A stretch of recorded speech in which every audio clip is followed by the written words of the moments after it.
Hello everybody, Muttley here, and welcome to my highlights from round 3 of Toura's GT300 series from Laguna Seca.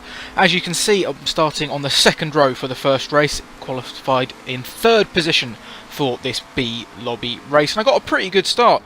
The car on my outside there, not quite managing to stay with me as we go into turn 1. However, through the first corner, and sort of the second corner there as well I suppose, it was able to pull alongside, but the tighter line there doing me wonders as I all of a sudden close up on the back of my teammate into turn 3. As you can see there, VPR Shep qualified in 2nd place for this round, and I think only 2 places further back in 5th was also my other teammate VPR Delete, so a very strong Pertec showing in this lobby.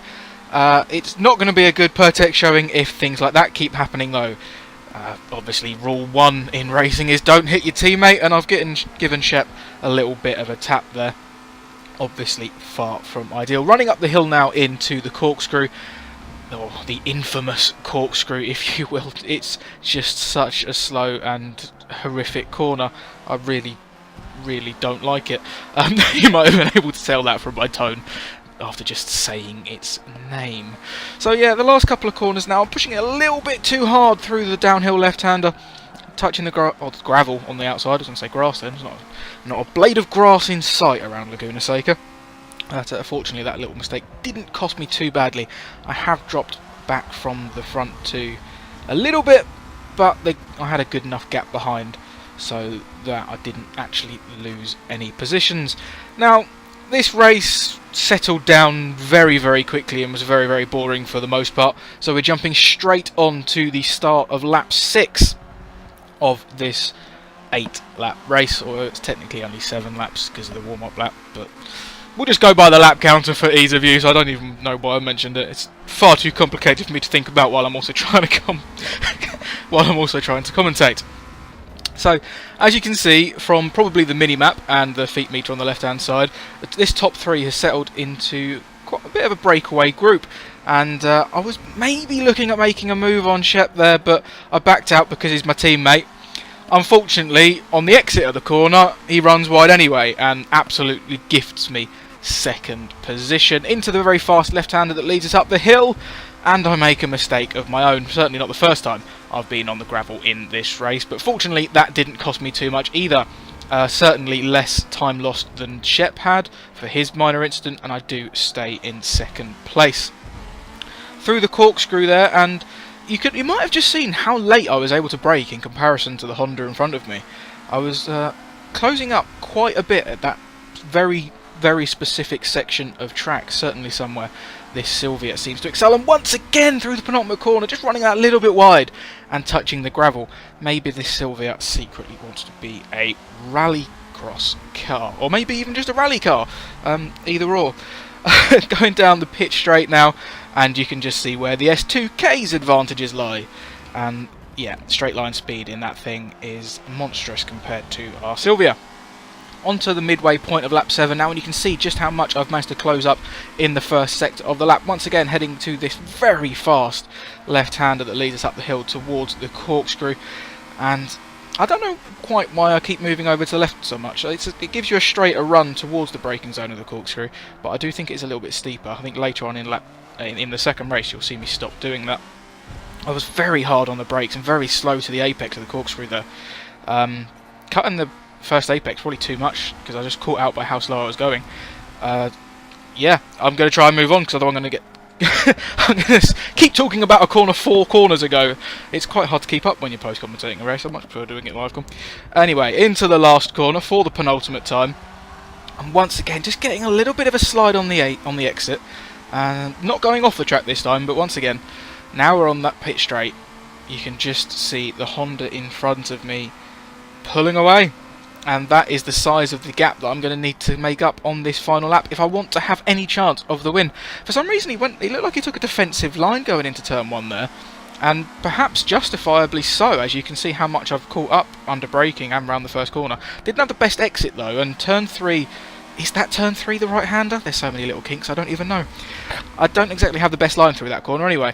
Through what I'm going to call turn 4, seemed much better on my part, but once again we're now in a sort of decent sized just acceleration zone, even though it isn't exactly straight. It's definitely the Honda's type of corner or place on the track, because it's not a corner to excel at. Once again, left hand corner where Shep made his mistake. You can see the proximity arrow pop up. He's still right there behind me. If I make any mistakes, although I'm talking about trying to go for the win, I could very much just as easily fall to third. Once again moving over to the left on the run up to the corkscrew. How late can we brake? Very late.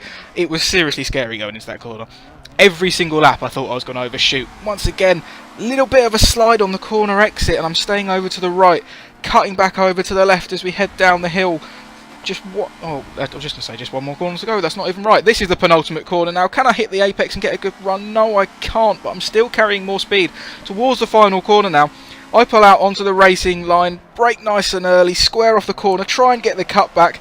I get my nose alongside the Honda, but on the run to the line, there's only ever going to be one winner. So I will cross the line in second place, with Shep just behind me as well. So it is a double podium for Pertec Racing in this first race, and those are the results. You can see VPR Delete just behind us as well, so it was second, third and fourth for the three of us.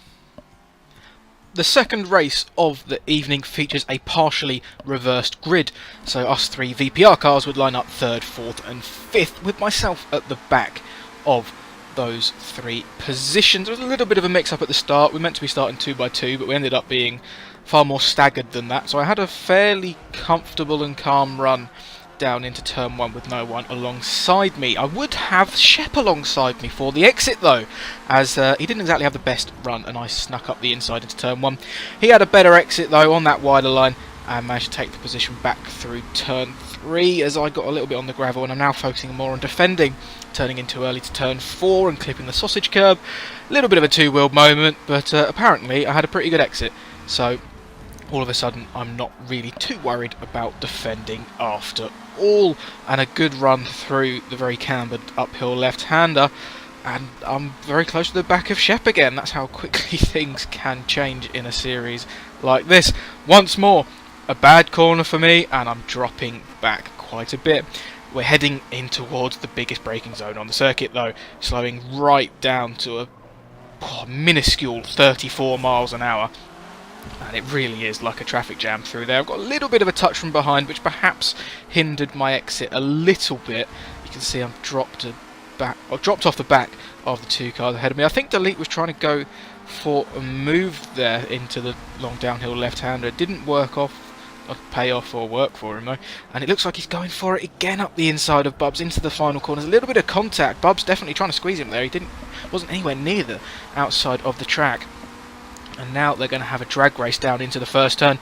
But like the Honda, the Subaru is just that little bit quicker than our Silvia in a straight line. I go defensive though as my proximity arrow starts to go a bit orange. And we have a cat around the outside of us in turn 1. Fortunately, he went a little bit too wide and the position was very easy to keep hold of for myself.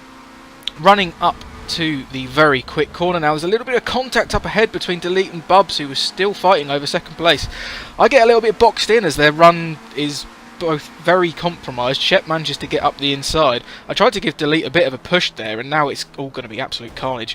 I tried to be really cautious. I still managed to clip Delete and send him sideways. Shep gets sideways all over his own. I try and cut back and go for the gap. I end up very sideways on the grass myself. I end up sideways back on the track as I was trying to hold it. I think I definitely made contact with one of the cars as I came back on. I think it was the same car that tapped me as I went off as well. And all of a sudden, there's massive air in front of me. I have no idea how everybody but Shep managed to get out of that cleanly as someone decides they don't like the carnage and dives into the pits. Yeah, you can see now just how spread out the field is, and everyone got through relatively cleanly apart from Shep, who unfortunately spun and dropped to the back of the field. Delete there making another little bit of a mistake at the same corner on the very next lap, and then himself goes too deep into the corkscrew. I go a little bit deep myself, but Delete massively overcooked it, and I think just because it was me behind him, he was overly cautious on his rejoin, allowing me to take the position off his hands. If that had been anybody else but me, or Shep I suppose, if it wasn't a teammate basically, I think he would have fought a little bit harder to try and keep that position. Oh yeah, I've already mentioned, someone went into the pits. There is a mandatory pit stop in this race, and Delete has decided to take his now as well. Couple of laps later now, on to lap 7, or is it one lap later? I don't know, I'm not really looking. Anyway, we've already seen Bubs fighting hard with one Pertec car up ahead of us. Now it is my turn. I've managed to close the gap, and I tried to get a run on the inside there through turn 3, didn't quite work, move was blocked off. Through turn 4, I'm going to try and go for another run, this time around the outside, but I mean there wasn't space or any tarmac there. Not that I've been a fan of staying on the tarmac anyway, but regardless, it didn't really work. Trying to get a good run up the hill through the cambered left-hander. Bob's going a little bit defensive, and they're definitely not going into an overtaking point at this very quick left-hander that leads us even further uphill. So that was a little bit interesting. His defensive-ish line seemed to compromise him as well. You can see just how much I've managed to gain on the run uphill and just break that a little bit later, moving right to the inside. Bubs is right on the outside. We're giving each other tons of room. It all gets a little bit close, but somehow we've managed to go round the corkscrew side by side, and I've managed to make the overtake work completely cleanly. So massive kudos to Bubs as well. Like, that was a fantastic bit of racing, really respectful from both of us, I think. You know, no contact through there, going side by side in the corkscrews. Fantastic. Anyway, I've managed one good pass on the track, and I decide that the leader's just up ahead, but I'm not going to try and go for another. I'm going to try and do this next overtake, if I can do it at all, on strategy. So that's why I'm now currently in the pits. And Bubs has followed me in as well. And now we come to these horrible pit exit. It slows you down way too much under AI control before it lets you go. And then we can't actually use the full pit exit, so we have to be really careful, looking around, making sure there's no one about, so we can cross back onto the track over the solid white line that we would normally have to. Well, normally we wouldn't be allowed to cross it, but because we have to on this game, because Forza puts a tyre barrier in the way, that's what we have to do. Anyway, I'm starting to ramble again, and what is I'm meant to be mentioning next? Oh yeah, you can see VPR Delete is in 4th, so we're in effective 2nd and 3rd, and I move into an actual on-track 3rd as somebody else goes into the pits. We then have a massive jump because I had a very quiet section of the race. We come up towards another car, and he dives into the pits as well. And so that's going to be moving me up into 2nd place, and Delete up into 3rd, so the potential for another Pertec podium double. That's quite the mouthful. The leader left it right to the last lap to make his pit stop. So it's all about going to be who comes out ahead, and I mean, I didn't realise I had quite that much pace, because look at that. I've passed him so early on in the pit lane. Now it's all about watching the feet meter on the left hand side of the screen. Can Delete follow me through into 2nd place? Yes, he can. Yes, he can. It looked quite tight on the exit, but knowing how slowly you do exit the pits, it looks like the previous leader had actually dropped to 4th place. Like, it's really blurry on my preview screen. I'm not sure. He might have even dropped outside of the top 4, which is very surprising, because it's only been 10 laps since I pit. To jump to, I know, you know, it's a partially reverse grid, so you may not expect to have him to have the best pace, but wow. I'm now leading the race by quite some distance, and it's my teammate that's behind me. This could be an absolutely fantastic result for the team. We've already had one Pertec podium double. I really can't say those 3 words back to back. I'm getting far too excited as well. Yeah, half a lap to go, and I could win this race, having not led any other lap on this entire round. Yeah, and I could come away with a 2nd and 1st, having, from the 2 races, having led a whopping 1 lap in total. I'm somewhat gobsmacked. I think the plan, I've got a little bit of a script in front of me this time. Hopefully that's made my commentary a little bit better. And the plan was for me to commentate you and sort of talk you through my lines and stuff on this last lap. That's completely gone out the window. And to be honest, seeing how we is me in the car. That's what I'm going to claim. Seeing how often we've gone onto the gravel, I'm probably not the best person to talk about lines and stuff anyway. So there we go, across the line in 1st after those classic celebratory weaves. And that's it, I've won a race. My first win of the series. I know it's only B-Lobby, but a win's a win. And we've got a 1-2 as well, with Delete in 2nd, and you can see the results as they come in there. Shep recovering to a 7th place, very close to 6th.